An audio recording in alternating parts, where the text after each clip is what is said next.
ہمارے ملک میں ملک بھر میں اپنی تجارت کے جال کو پھیلا دیا۔ یہ عیار اور چالاک لومڑی صفت انسان تھا جس نے تجارت کی نیت سے ملک میں آیا، لیکن اصل مقصد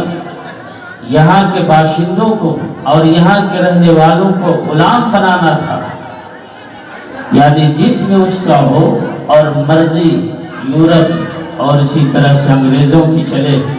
یہ اس کا مقصد تھا۔ چنانچہ اس مقصد میں وہ ایک طرح سے کامیاب بھی ہوئے اور حکمرانی بھی کی، لیکن کاغذ کے ناؤ زیادہ دن نہیں چلتے ہیں اور دکھاوے کی چیز زیادہ ٹکتی نہیں ہے،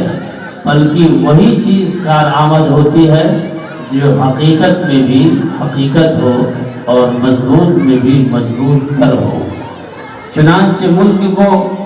انگریزوں کی غلامی آزاد کرانے کے لیے بڑے بڑے مجاہدین آزادی تیار ہوئے اور انہوں نے اپنی بیویوں کو بیوہ بنایا، اپنے بچوں کو یتیم بنایا اور بے سہارا رہنا پسند کیا، لیکن اس ملک ہندوستان کے اندر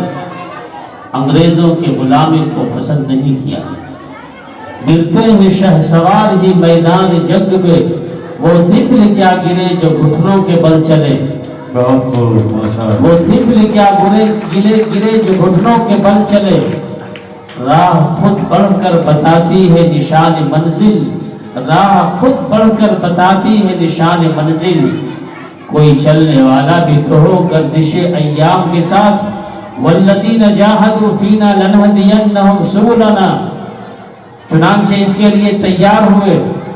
مولانا ابوالکلام آزاد، شیخ الہند قطب الدین مولانا عبدالرشید گنگوہی، مولانا قاسم نانوتوی، مولانا احمد شہید، سید اسماعیل شہید، مہاتما گاندھی، اشفاق اللہ خان اور اسی طرح سے بھگت سنگھ اور اسی طرح سے پنڈت جواہر لال نہرو، بابا صاحب بھیم راؤ امبیڈکر، اور انہوں نے ٹھان لیا کہ جان جائے تو جائے، لیکن ہمیں اب انگریزوں کی غلامی پسند نہیں ہے، انگریزوں کی غلامی پسند نہیں ہے۔ اس کے لیے انہوں نے خون کی ندیاں بہا دی، انہوں نے جان کی قربانیاں پیش کی، بیوی کو یتیم بنایا، بیوی کو بیوہ بنایا اور بچیوں کو یتیم بنایا، اور اس ملک کو انگریزوں کی غلامی سے آزاد کرایا۔ میں اس آزادی کا چرچا نہیں کر سکتا، کیوں؟ اس لیے کہ میرے پاس وقت بھی نہیں ہے۔ بچوں کے پروگرام بہت سارے آپ نے ابھی سننے ہیں، اور پھر ان آزادی کا تذکرہ اور چرچا کرنے کے لیے ایک دو دن کافی نہیں ہے، مہینوں درکار ہیں جس پہ ہمارے آزادی کے ہیرو نے خون بہائے ہیں، اس کے تذکرہ اور چرچا کے لیے کافی وقت درکار ہے۔ چنانچہ جب ہمارا ملک آزاد ہوا اور انگریزوں کی غلامی سے پھر یہ آزاد ہوئے، تو پھر ہمارا ملک کسی قانون اور دستور کے مطابق نہیں تھا، تو اس قانون کے مطابق چلانے کے لیے ایک کمیٹی تشکیل دی گئی، اور اس کمیٹی کے چیئرمین ڈاکٹر راجندر پرساد جی اور صدر بابا صاحب کو بنایا گیا، اور پھر یہ قانون بنے 1949 سے شروع ہوئے، اور 26 جنوری 1950 کو یہ قانون اور یہ دستور نافذ ہوا، لاگو ہوا کہ اب اس ہندوستان میں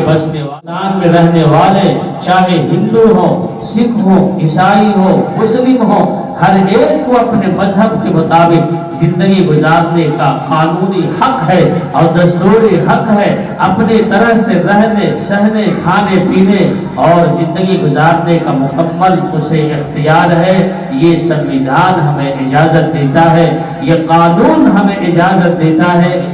دیتا ہے۔ میں اللہ سے ایک تو دعا کرتا ہوں کہ ہمارے ملک کا قانون محفوظ رہے، اور نظر بد سے اللہ اس آئین ہند کو حفاظت فرمائے۔ اور عزیز بچوں اور بچیوں اور یہاں پر موجود سامعین، آپ سب ارادہ کریں کہ ہم اپنی زندگی میں، اپنی لائف میں ان